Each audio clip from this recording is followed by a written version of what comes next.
Gloria a Dios. Entonces vamos a leer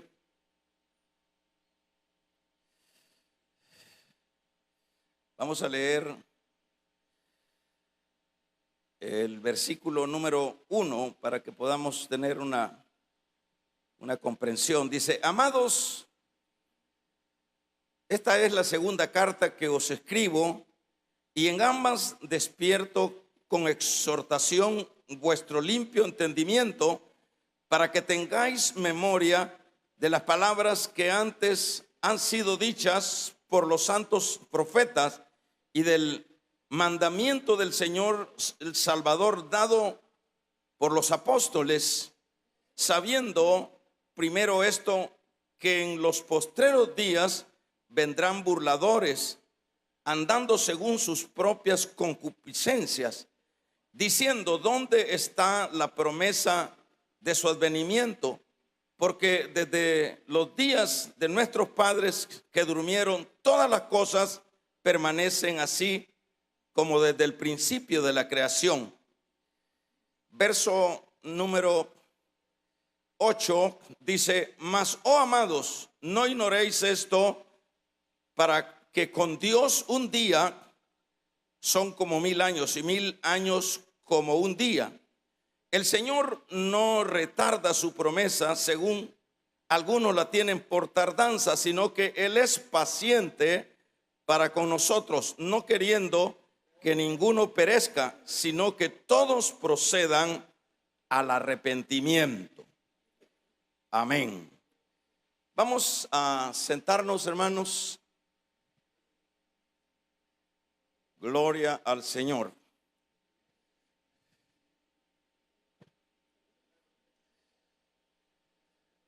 Vamos a hablar en esta ocasión de un tema importante. En la mañana estuve hablando en el tema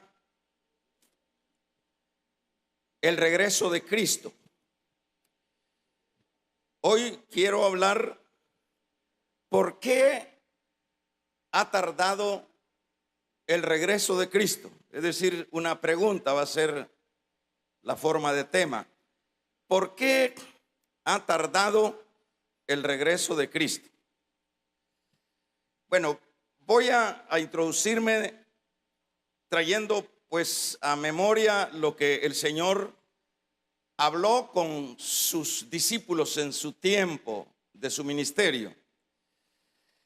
Luego que el Señor va terminando su ministerio, acuérdense que su ministerio se osciló dentro de los 3 años, ¿verdad? Aunque el Señor vivió 33 años, un promedio, pero su ministerio fue de ese tiempo, de unos 3 años.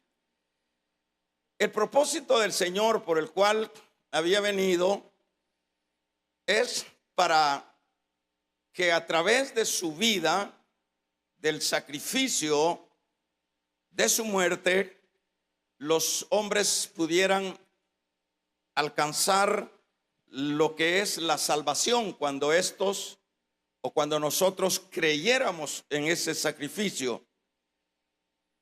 Y por supuesto, el Señor dentro de su ministerio estuvo enseñando a sus discípulos todo este plan de salvación.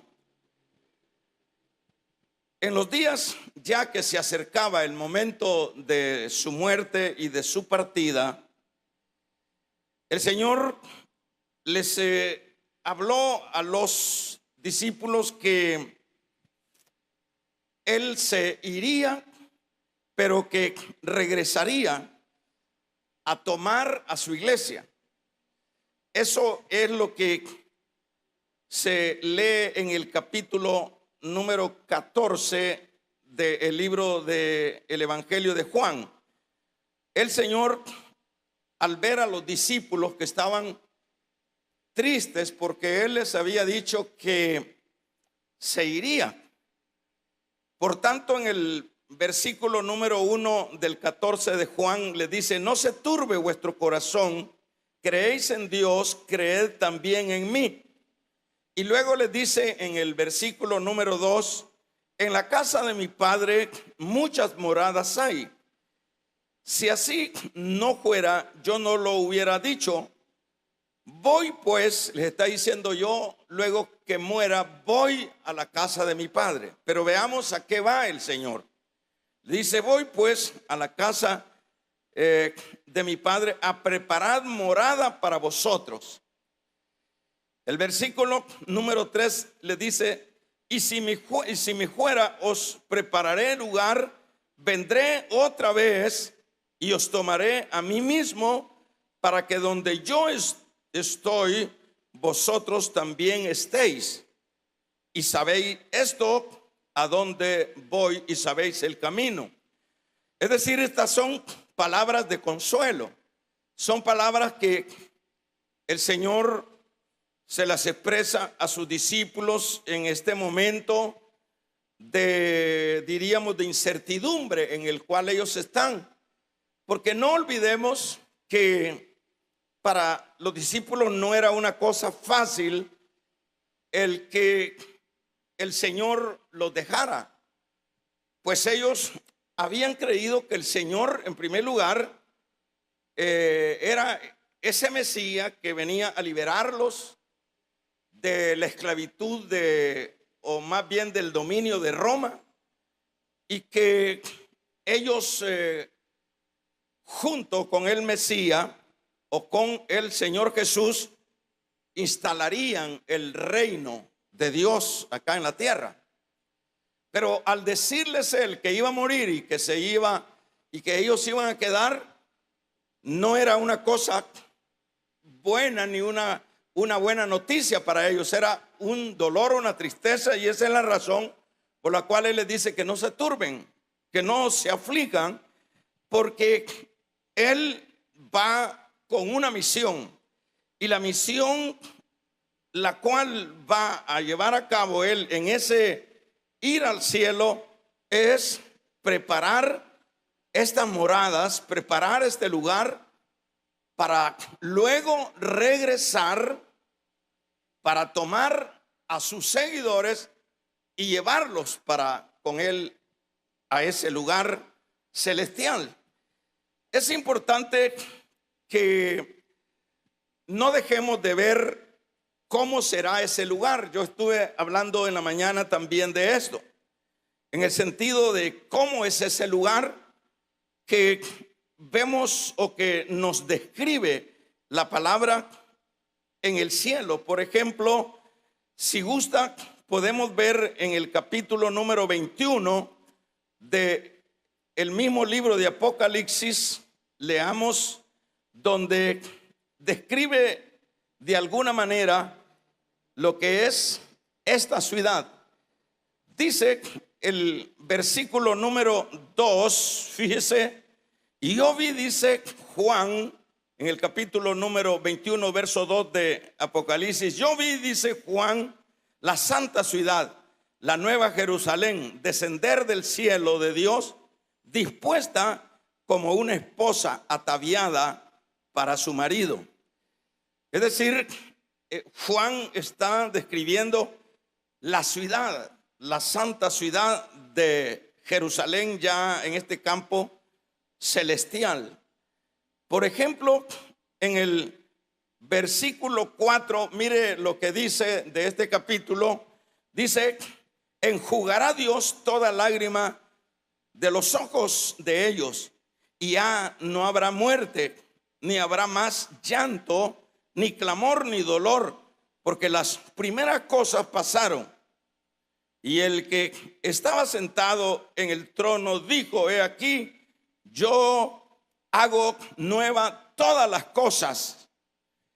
Es decir, aquí tenemos una descripción de cómo será ese lugar, porque nosotros solo podemos imaginarlo a través de lo que está escrito en la palabra.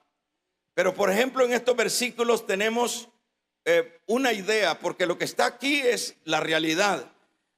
A mí me llamaba la atención que dice que, por ejemplo, ya cuando el Señor haya venido a traer a su iglesia,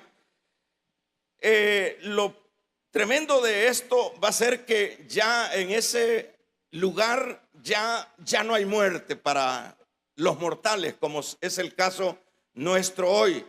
Ya no hay muerte.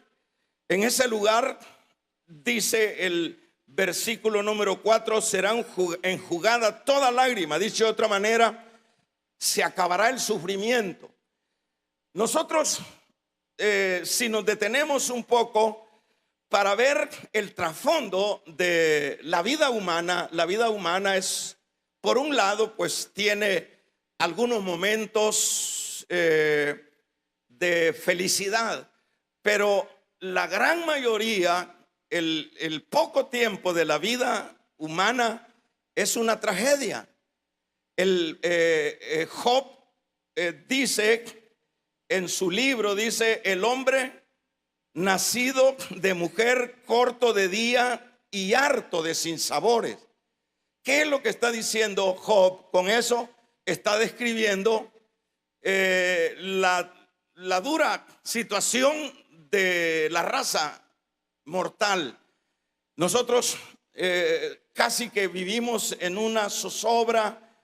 Las enfermedades, los golpes de la vida, las nostalgias y tantas cosas que como seres mortales sufrimos en esta tierra. Dije, serán muy pocos los momentos que podemos tener de felicidad. La mayoría de tiempo es siempre una zozobra, unas carreras para un lado, unas insatisfacciones para otro lado, y eso nos muestra la condición humana. Pero cuando el Señor venga a recoger a su iglesia, dice acá que Él hará todas las cosas nuevas. Va a cambiar todo este panorama a tal grado que dice que Él enjugará toda lágrima. Él seguirá pastoreándonos ya en una condición de vidas glorificadas.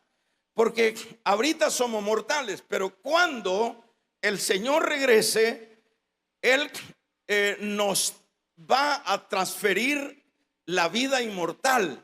Nosotros vamos a tener las facultades, conciencia, vamos a pensar, vamos a sentir, vamos a razonar y vamos a tener voluntad, pero seremos personas glorificadas.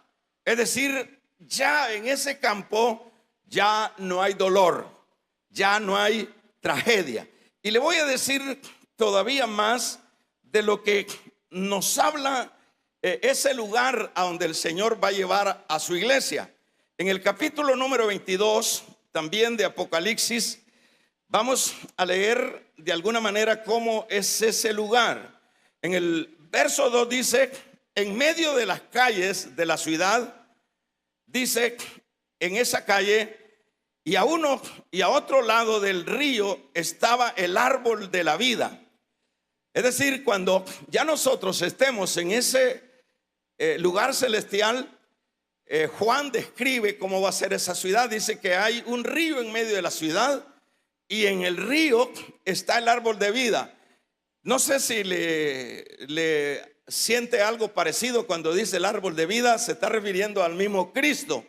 En medio, acá del lado dice Abraham, dice, y estará el árbol de vida que produce 12 frutos, dice, por mes. Y luego dice, y no habrá más maldición. Dice, y el Dios, el Cordero, estará con ellas y sus servidores, dice, y verán su rostro. Vamos a ver su rostro. En estos capítulos hay una, dije, pequeña descripción. Por ejemplo, Juan también habla de que ahí no necesitaremos sol, porque Él será nuestro sol. Ahí no necesitaremos agua, porque Él será el agua de vida. El apóstol Pablo decía yo que en el capítulo 12 de el libro de los Hechos habla de que él fue, no sabe si en el cuerpo o fuera del cuerpo, a ese lugar. Dicho de otra manera, el apóstol Pablo tuvo una experiencia en una ciudad de Asia donde lo apedrearon y, dicho de otra manera, lo mataron. Y lo que acostumbraban en esas ciudades era que el que moría o mataban lo iban a tirar al basurero afuera. Y en este caso fueron a tirar a Pablo. Pero dice Pablo que en ese preciso momento de esa experiencia, dice que él no sabe si en el cuerpo o fuera del cuerpo, él fue, dice, al paraíso de Dios. Es decir, en ese momentito donde golpearon o lo mataron, salió su espíritu, su alma, y tuvo la experiencia de ver el paraíso de Dios. Y él describe de que ahí vio cosas inefables, es decir, cosas que no las pudo entender, de la gloria, de la grandeza que había en ese lugar. Ahora me dice usted, ¿y qué pasó con Pablo? Fue un instante que Dios le concedió ese turcito, y luego entró al cuerpo y siguió predicando la palabra. Por ejemplo, es importante, dice el libro de Hebreos capítulo 11 verso 10, que los patriarcas, que los hombres, dice, de fe, ellos veían, dice, esta ciudad no hecha de mano de hombre, sino por arquitecto y constructor que era y es el mismo Señor. Dicho de otra manera, por decir algo, Abraham, él andaba como nómada, era un hombre que no tenía ciudad, siempre se mantenía en tiendas. La gran pregunta, ¿por qué los patriarcas se mantenían en tiendas? La razón o la respuesta es porque ellos se veían como extranjeros en esta tierra.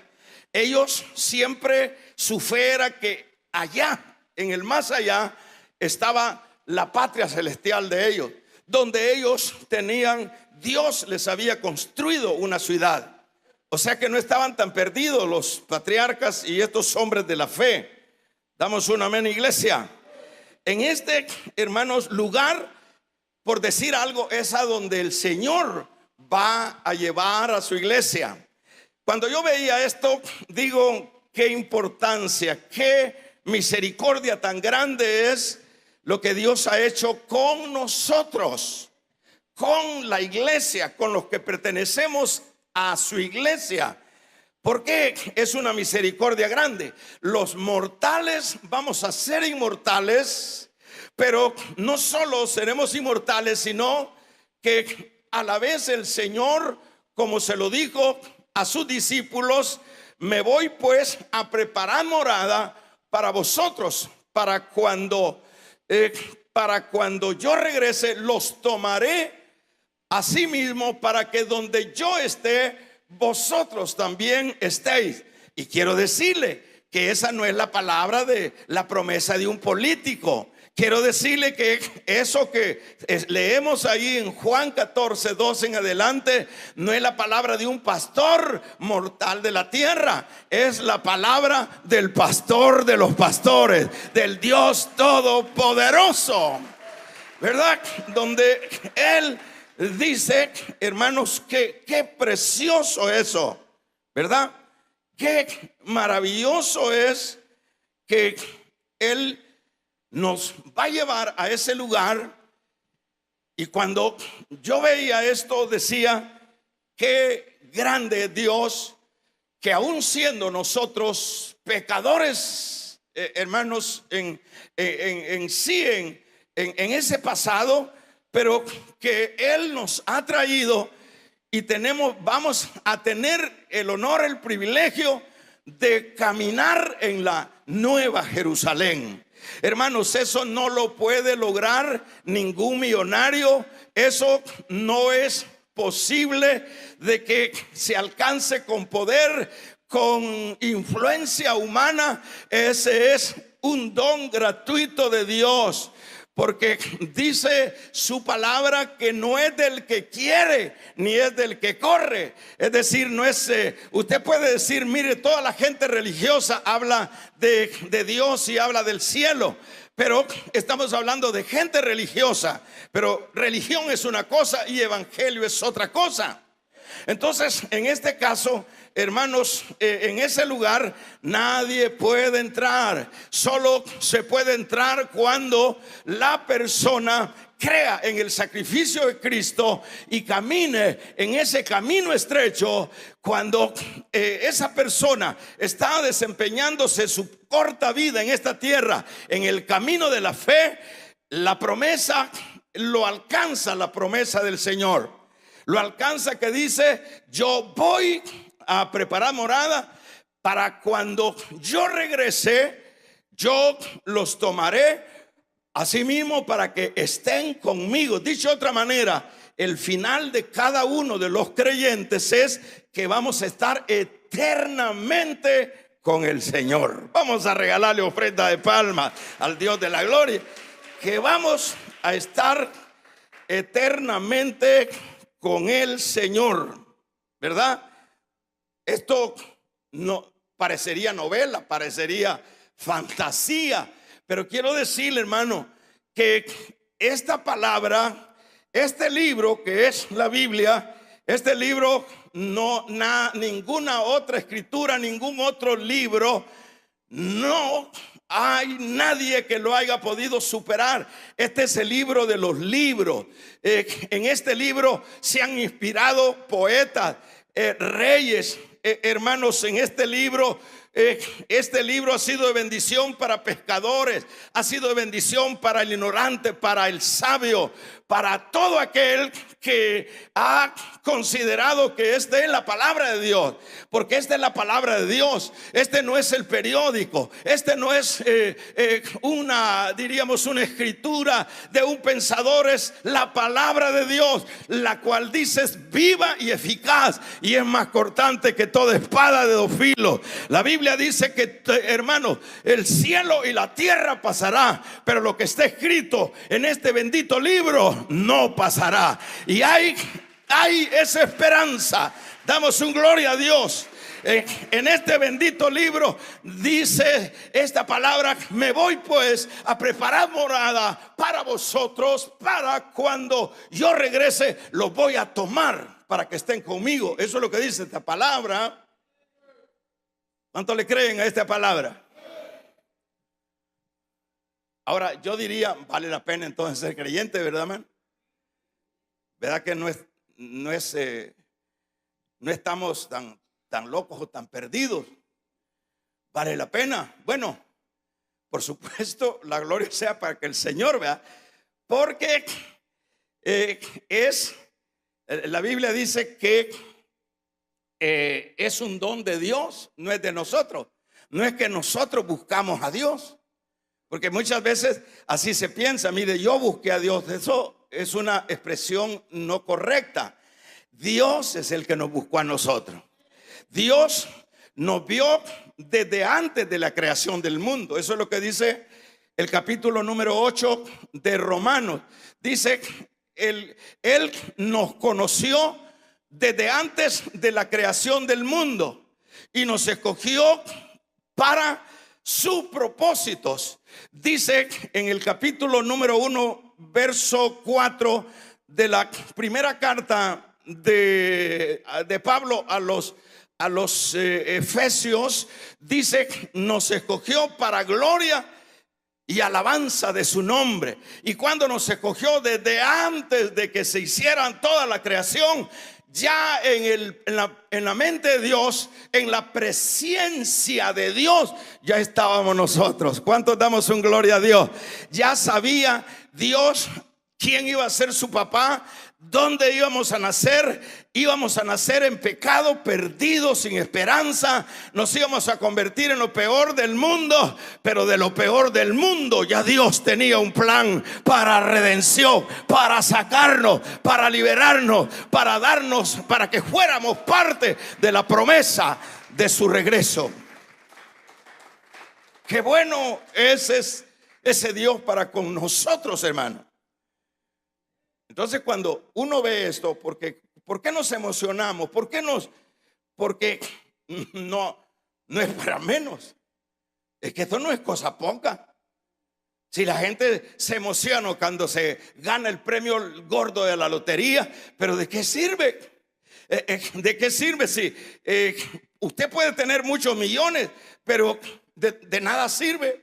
¿Y qué va a hacer pues con tanto millón? Si uno ya más viejo menos come. ¿Y cómo va a ser? Se va a comer todos millones. ¿Y qué va a hacer? No hay millón que llene, no hay millones que llene, hermanos, el corazón. No hay esperanza que llene nuestra vida. No hay nada en esta tierra. Lo único que llena y que nos da esperanza es esas promesas que Dios ha hecho a su pueblo, que un día Él, luego de que se fue, regresará y nos tomará. Y un día de estos, no se sabe cuándo. Damos un amén. Un día de estos, supóngase que le voy a decir esto así, póngale atención a esto. Por ejemplo, si nos morimos antes que venga el Señor a recoger a su iglesia, ¿qué piensa usted? Entonces nos perdemos el regreso de Cristo. No, si nos morimos antes, nuestras almas van al paraíso de Dios. Si nos morimos antes, todo, por ejemplo, yo no sé, yo tengo mis seres queridos, algunos de ellos que murieron en la fe, están en el paraíso de Dios, conscientes, ¿verdad? Ahora, si viene Cristo, como es la promesa que Él dio, si Él viene a recoger a su pueblo, que es un hecho que está por venir. Yo decía en la mañana, en lo que predicaba, porque quiero predicar de esto, porque se está dejando a un lado, hermanos, el anunciar a la iglesia de las bendiciones que le esperan. Entonces yo predicaba de que las señales del regreso de Cristo son un hecho. Los discípulos le preguntaban: Señor, ¿cuáles serán las señales de tu regreso, de tu venida? Él les dijo: habrán falsos profetas, dijo, habrán guerras y rumores de guerra, se levantará nación contra nación, habrán pestes, habrán terremotos, y será predicado este evangelio en todo el mundo para testimonio de los hombres. ¿Y quién puede negar que, hermanos, las señales de la venida del regreso de Cristo las estamos viendo nosotros? Nosotros estamos en gradería, nosotros no sé si en balcón o en gradería, pero estamos viendo el cumplimiento de la palabra de Dios. Vamos a regalarle ofrenda de palmas al Dios de la gloria. Estamos viendo los tiempos finales. Estamos viendo que de un momento a otro volverá el que dijo que volvería. En el capítulo número 1, verso 9, 8, le dijeron los ángeles a los discípulos: varones Galileo, ¿por qué estáis viendo hacia arriba? Cuando el Señor se levantó en una nube en Betania, en el monte, luego de que Él anduvo por 40 días con ellos, luego de que había resucitado, y los llevó al monte y les dio las indicaciones, y luego se levantó. Damos un amén. Se levantó y los discípulos se quedaron con la boca abierta viendo a su maestro, que se lo llevaban las nubes al cielo. Y los ángeles, o el ángel, le dijo: ¿por qué estáis tristes, varones galileos? ¿Y por qué estáis viendo hacia arriba? Así como le habéis visto ir, así vendrá en la nube del cielo. Vamos a regalarle ofrenda de palmas al Dios de la gloria. Así vendrá en la nube del cielo. Y es un hecho que luego que han pasado 2 días, porque eso es lo que dice Pedro, porque para Dios 1000 años es un día y un día es 1000 años. Han pasado 2000 años, 2 días en el tiempo de Dios. Porque acuérdese que el tiempo de Dios no es el tiempo crono nuestro. El tiempo de Dios es el kairó de Dios. Es decir, es un tiempo ilimitado es un tiempo que no tiene fin. Dios no maneja el reloj mío, el suyo, el reloj crono de acá de la tierra. Él tiene otro reloj. Y dentro de ese reloj, 1000 años es un día para él. Imagínense la dimensión de Dios. Entonces vamos a ver que, hermanos, esto es maravilloso.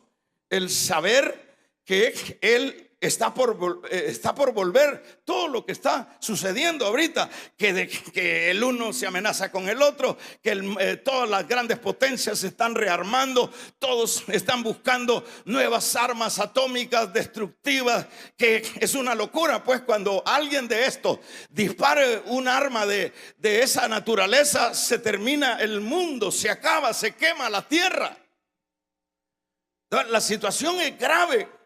Es grave para el mundo, pero es maravilloso para el tiempo nuestro. ¿Por qué?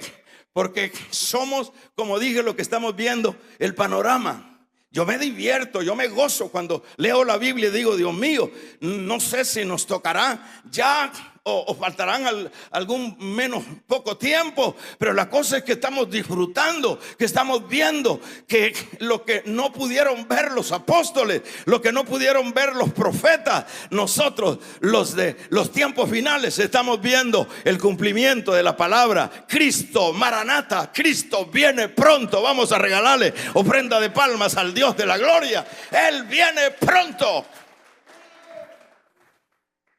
O sea que vale la pena, hermanos, ¿verdad? Vale la pena el ser creyente.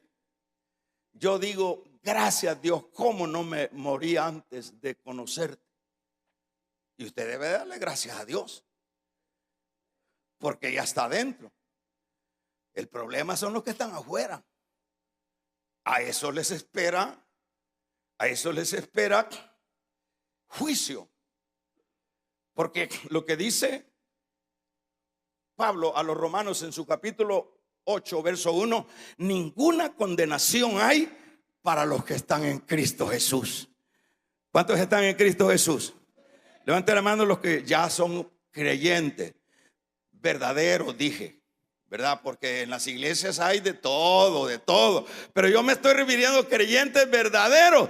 La Biblia dice, ninguna condenación hay para los que están en Cristo Jesús. Vamos a regalarle ofrenda de palmas al Dios de la gloria. No hay ninguna condenación. Amén, iglesia. Bueno, esto es lo que hay para la iglesia. ¿Es poco eso? Pregunto. Esto si nosotros por eso es que le digo, yo le doy gracias a Dios, porque yo anduve 30 años fuera del Señor. ¿Cuántos peligros? Si yo le contara todos los peligros que en el caso mío tuve afuera, peligros de muerte, hermanos, un montón de peligros, enfermedad. Según dicen mis padres, yo no me recuerdo, que luego de que yo nací, no sé si tendría algunos 3 años, dice que me agarró una enfermedad al muchachito, todo panzoncito, ¿verdad? Le agarró una enfermedad terrible y dicen mis padres que, bueno, ya ellos habían perdido toda la esperanza de que el muchachito se iba a sanar. Compraron la cajita, ¿verdad? O la mandaron a hacer ahí con el carpintero del lugar, y ellos dicen que ya estaban preparados. ¿Y qué pasó? Yo cuando estoy meditando en lo de Dios, digo, Señor, ¿cómo no me morí en esa ocasión? Porque yo quiero decirle esto, que el que se muere sin haber confesado sus pecados no tiene cielo. Alguien me puede decir, pero un niño no puede confesar sus pecados, porque un niño dice, no tiene pecados. ¿Cómo no? El salmista dice en el Salmo 39, dice que en pecado lo concibió su madre. En pecado, es decir, ya no hay nadie que esté sin pecado. El pecado de Adán se transmite en ese esperma y en ese feto. Así que como dice Romanos capítulo 3 verso 10, no hay justo ni uno. Todos nos desviamos, todos nos hicimos inútiles, todos, veneno de culebra sale de nuestra boca. Esa era la condición aún desde el vientre de nuestra madre. Pero bendita elección, bendito Dios que quiso desde antes, nos conoció, nos amó y nos predestinó para salvación. Vamos a regalarle ofrenda de palma al Dios de la gloria. Imagínese. Ahora me dice usted, ¿por qué no se murió, hermano? Porque Dios en su misericordia quería que llegara el momento, ahí por los 32 años, que pudiera yo reconocerlo a Él como mi Salvador. Porque cuando uno no lo reconoce como Salvador y empieza a caminar en ese camino estrecho, uno no es salvo. Uno tiene que, uno por la fe cree que en ese sacrificio hay salvación. Y eso fue lo que Dios me permitió en su misericordia. No es uno el que busca a Dios. Dice Juan capítulo 16, no me elegisteis vosotros a mí, sino yo os elegí a vosotros. Él es el que Él me fue a buscar en el camino del mal. ¿Quién fue el que fue a buscar a Pablo? Camino a Damasco. No fue Pablo que andaba buscando al Señor. Pablo andaba buscando a matar a los que andaban siguiendo al Señor. En el camino a Damasco se le apareció el Señor a Pablo. Es Él el que nos busca. Si nosotros andamos caminando en la vida cristiana, la gloria sea para Él. Sea glorificado Dios, porque no es del que quiere ni del que corre, sino de los que Dios ama y tiene misericordia.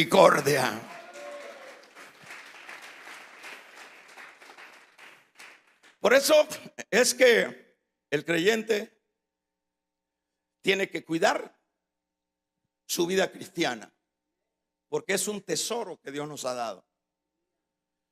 Ahora, para poder avanzar, hermanos, vamos a ver, en el tiempo apostólico hay algo que es importante mencionarlo, y es lo siguiente. En este tiempo los apóstoles, acuérdense que los Pablo y todos estos siervos de Dios de alguna manera tenían la idea de que el regreso de Cristo sería en su tiempo. Por eso es que Pablo en Primera de Tesalonicenses 4:17 en adelante, 4 verso 17 en adelante, dice: y nosotros que estemos vivos seremos transformados.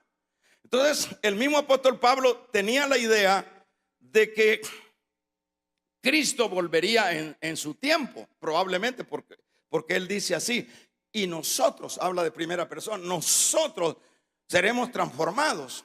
Entonces ellos están esperando. En el tiempo de Pedro, que es por lo cual estamos leyendo acá, en el tiempo de Pedro había la sociedad de ese tiempo, se estaban burlando de ellos. Por eso leíamos del capítulo número 3, dice el versículo, sabiendo, el verso 3, primero esto, que en los postreros días vendrán burladores andando según sus propias concupiscencias, diciendo. Entonces vienen estos burladores en el tiempo de los apóstoles, y de hecho esto se amplía hasta este tiempo nuestro, diciendo: ¿dónde está la promesa de su advenimiento?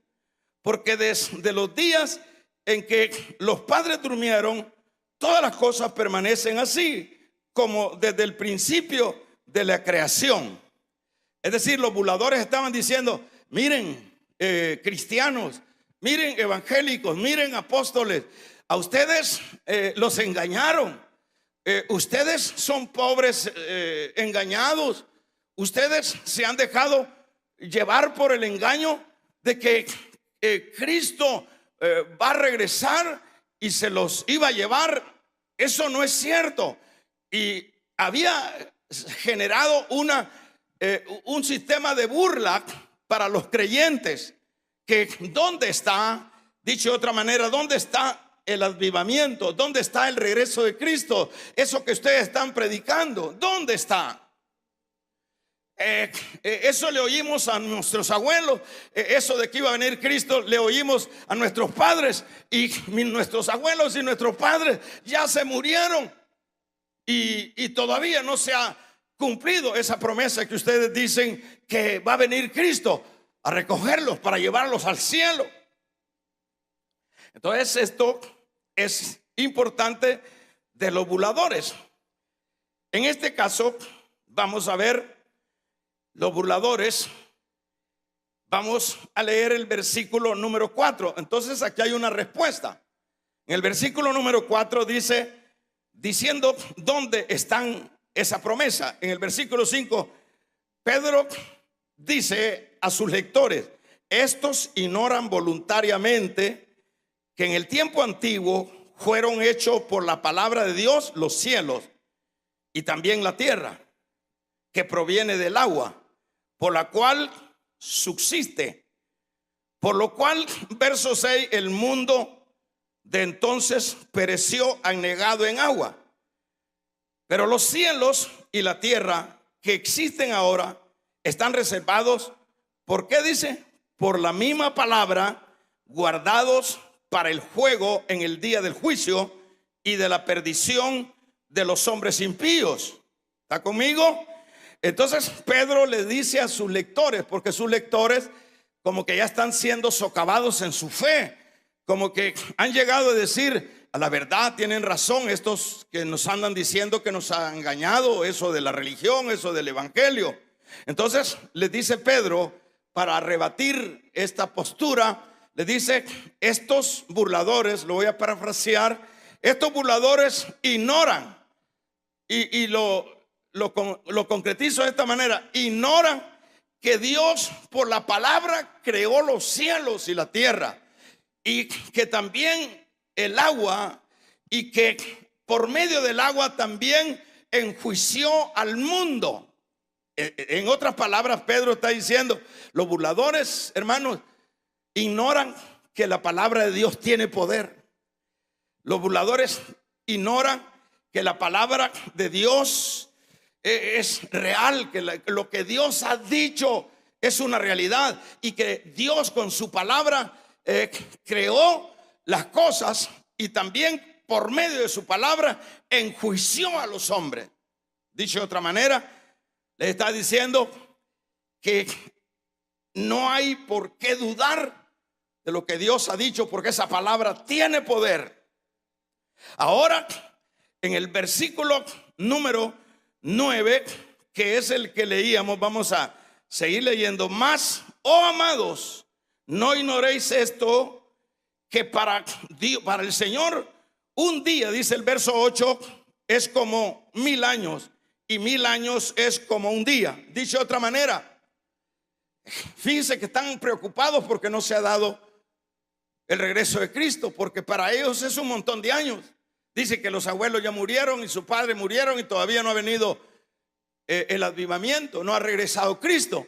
Ignoran, le dice, en primero, que con esa palabra Dios hizo el mundo, y con esa palabra también enjuició al mundo pasado.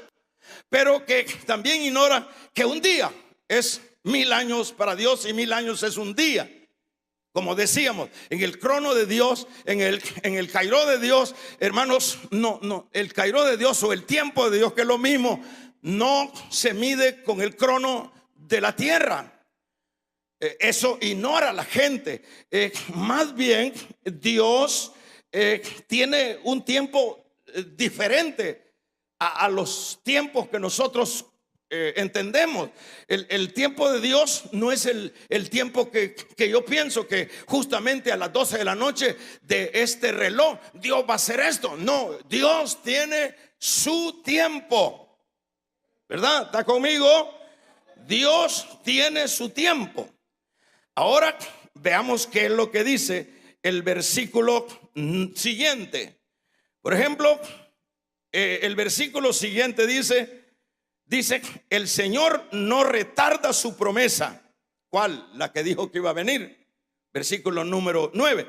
el Señor no retarda su promesa, según algunos tienen por tardanza, sino que, ¿qué dice? ¿Qué dice?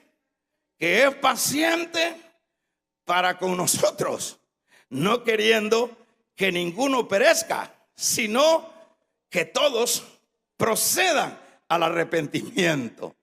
Damos un gloria a Dios.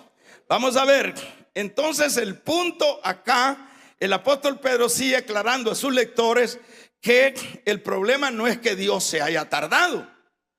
El problema, eso es lo que leemos nosotros, el Señor no retarda su promesa, el Señor no dejará.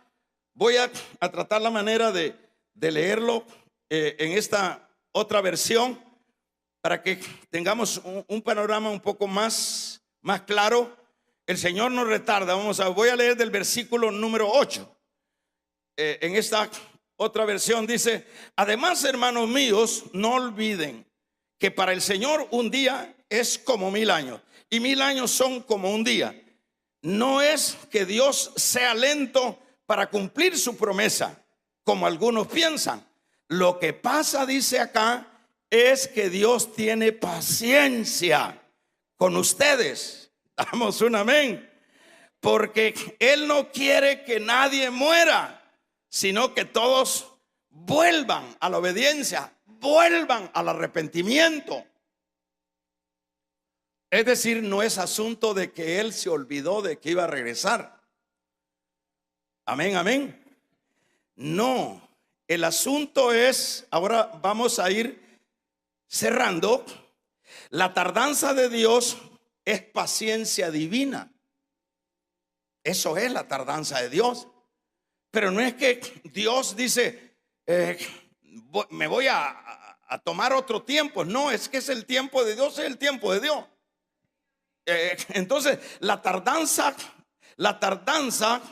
es paciencia divina.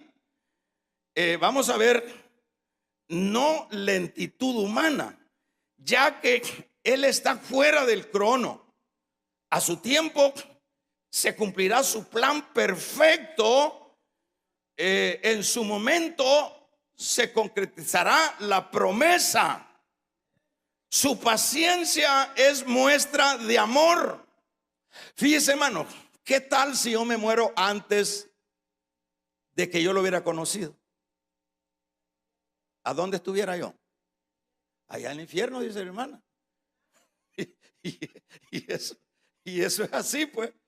Porque el que está sin Cristo, oiga, papito, aunque usted pueda ser una gran persona, yo puedo ser un gran filántropo, puedo ser un hombre moralista, puedo ser una mujer buena gente, que bueno, ¿qué dirían? Puede ser, pero eso no salva. Eso no salva. No, por eso es que la Biblia dice que no es por obras, para que nadie se gloríe, sino por gracia. ¿Por qué no le regalamos una ofrenda de palmas al Dios de la gloria? Es por gracia. Entonces uno puede ser una gente buenísima, que dé todo. ¿Acaso eso es lo que dice Pablo? Si yo diera mi vida si alguien diera su vida para salvar al justo, no le serviría. Pero Cristo dio su vida no para salvar al justo, sino al malvado, ¿verdad? Entonces, aun cuando la persona diera su vida, ¿verdad? Diera su vida por el prójimo, se diera todo por el prójimo, y alguien puede decir: esa persona se murió y se fue al cielo porque era una gran persona. Ese no le hacía daño a nadie, ese no hablaba de nadie, ese de su trabajo a su casa, ese y es más, iba también a los cultos. Así que esa persona era buena gente, así que ya está con Dios. Vamos a buscar un pastor que predique que Él está en el cielo. Si no hay arrepentimiento, nadie puede llegar al cielo. Hay que lavarse en la sangre preciosa del Cordero. Esa es la única manera como el hombre puede alcanzar salvación. ¿Está conmigo? ¿Le pongo un ejemplo bíblico o no? Vamos a usar democracia. Levante la mano los que quiera que le ponga un ejemplo bíblico. Vaya, se lo pongo. Había un hombre romano, jefe romano, que se llamaba Cornelio. Ese hombre, si usted lo lee en el libro de los Hechos, era un hombre buenísimo. Era un hombre que hacía ayunos, oraba. Era un hombre que hacía obras. ¿Ha leído eso usted? ¿Ha leído de que ese hombre hacía obras? ¿Y quién pudiera pensar que ese hombre ya estaba con la marca del cielo? No. Para que vea usted que no son la buena gente. Entonces fue necesario que el Señor le diera un sueño a ese hombre buena gente, Cornelio, capítulo 10 de Hechos. Le dio un sueño. Yo creo que el 10, ¿verdad? Si no estoy mal, me ayudan los. Sí, es el 10, hermano. Sí, bueno, entonces dice, le da un sueño, una revelación, y dice que le mostró que él tenía que ir a buscar a un Pedro que estaba en la casa de un Simón el curtidor en Jope. Y le dice, anda a buscar a ese hombre y ese hombre te va a decir lo que tienes que hacer. Y eso fue lo que hizo Cornelio. Y se fue Cornelio, hermano. Cornelio mandó a un soldado a esa ciudad y Pedro estaba orando en el techado y vino el Espíritu Santo, le dijo, ahí te buscan, ahí abajo. Y él bajó y le dijo, ¿qué quieres, soldado? Le dice, es que vengo de parte de mi general o de mi jefe que está allá en Cesarea, y dice que el Señor le ha dado un sueño que usted tiene que ir. Y ya el Espíritu Santo ya le había confirmado a Pedro. Le dice, en la mañana nos vamos, ya me dijo el Espíritu Santo. Y llegó en la mañana. ¿Y qué fue lo que sucedió? Cuando Pedro llegó a Cesarea, a la casa de Cornelio, Cornelio se le tiró de rodillas y Pedro le dijo, no te puedes arrodillar ante los hombres. Y le predicó la palabra y creyó Cornelio y creyó todos los que tenían ahí congregado Cornelio. ¿Cuántos damos un gloria a Dios? Se levantó, se salvó Cornelio. Pero ¿cómo se salvó? Por las obras, sino por la palabra que le predicó Pedro. Cuando la aceptó, ahí fue donde se predicó, ahí fue donde se salvó. Importante, ¿verdad? Entonces, uno puede ser buena gente, no ha matado a nadie, no fuma, no desea a la mujer del otro, solo su mujercita y solo su hombrecito. Pero si no ha confesado sus pecados, eso fue lo que le dijeron los fariseos al Señor. ¿Verdad, Señor? Le dijo que a los que le cayó la torre de Siloé encima ya es porque eran pecadores. Sí, le dijo, pero también ustedes, le dijo, que tienen religión, si no se arrepienten también perecerán igual que ellos. Arrepentimiento. ¿Por qué no le regalamos una ofrenda de palma al Dios de la gloria? Así que en la iglesia uno tiene que estar seguro si está arrepentido. ¿Alguien me puede decir qué significa arrepentido? Es paranoia. ¿Qué significa arrepentido? Cambiar de vida. Si uno sigue en lo mismo, no se ha arrepentido, ¿verdad? Ahora, yo finalizo diciendo lo siguiente. Lo siguiente es, y yo veía esto, qué precioso es. Como decíamos, su tardanza es paciencia divina. Si usted, hermano, o yo nos hubiéramos muerto antes, no tuviéramos esperanza. Entonces, esa es la paciencia divina. Su tardanza es amor de misericordia. ¿Por qué? Porque, por ejemplo, si uno no le hubiera dado ese tiempo, el Señor, no pudiéramos tener la esperanza que ahora tenemos. Porque aunque somos imperfectos en el sentido puramente normal y general, pero estamos cubiertos con la justicia del Señor. Por ejemplo, no somos perfectos.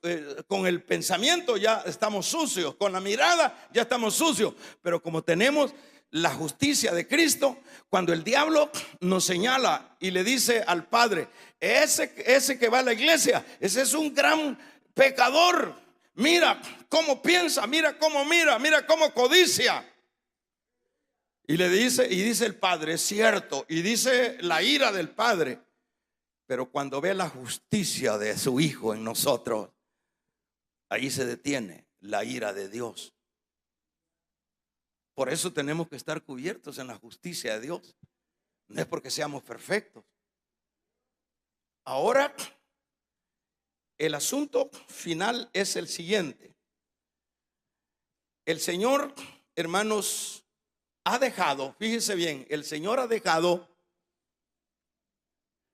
tenido paciencia. Y una paciencia es para que los hombres tengan un espacio para arrepentirse. Los que andan para arriba y para abajo, los que no encuentran paz en sus caminos. Por ejemplo, como ya he dicho, por ejemplo, no estoy mal, pero cada segundo mueren 3 personas. Ahorita tenemos 40 minutos. Hagan números, ¿cuántos han muerto en estos 40 minutos? Si cada 4 segundos mueren, cada segundo mueren 4, mueren 3 y nacen 4. ¿Cuánta de esa gente ha tenido la oportunidad de que Dios todavía no ha venido y que todavía están vivos para poder arrepentirse? Por eso es que el Señor no es que se tarda, le dice a Pedro. El Señor es que es paciente para que en esa paciencia el hombre vuelva al arrepentimiento, tenga un espacio. Damos un amén. Y el segundo aspecto es para que la iglesia se prepare. ¿Oyeron? El segundo aspecto por el cual el Señor todavía no ha venido o todavía no hemos muerto, porque es lo más fácil. Si uno para morirse, aunque uno tome bastantes medicinitas, no, de un momento a otro eso no cuesta nada. Al presidente de Estados Unidos, no sé si era George Bush, andaba haciendo una visita en China y se estaba comiendo una galleta en la cena que tenían y se le atravesó un polvito, ¡pum!, cayó el señor muerto ahí. Uno no necesita un balazo para morirse, solo se acuesta, mire, y amanece bien helado, ¿verdad? Entonces Dios en su misericordia no ha venido dándole espacio a esta gente, y segundo, dándole espacio a la iglesia que se prepare, porque dentro de nuestros locales, de nuestros conglomerados de las iglesias, estamos llenos de cristianos, pero no estamos preparados. Hay cristianos que tienen sus vaquitas ahí, tienen sus lingotes de oro por ahí debajo de la alfombra, tienen sus otros amorcitos, todavía roban, todavía odian, todavía son ambiciosos, todavía se echan el cigarro, todavía se echan la cerveza, todavía se van a echar el trago. Vamos a regalarle ofrenda de palmas al Dios de la gloria. Es decir, que la tardanza del Señor es para misericordia, es por misericordia, es para que el mundo reaccione y es para que la iglesia se prepare. ¿Y cómo nos vamos a preparar? Siendo santos, más ahora que ayer, viviendo para los propósitos de Dios. Es decir, si yo sé que estoy con cosas que no le agradan al Señor, arrancarme esas cosas, pedirle fuerza al Señor. Para eso es que todavía el Señor no nos ha llevado y todavía no ha regresado. Ahora, ¿quién podrá decirle a Dios cuando pase a juicio en el trono blanco que habla 20:11, donde todos los de Apocalipsis, donde todos los libros se abrirán y saldrá la lista? ¿Quién le podrá decir a Dios: Dios, no me diste una oportunidad? Nadie.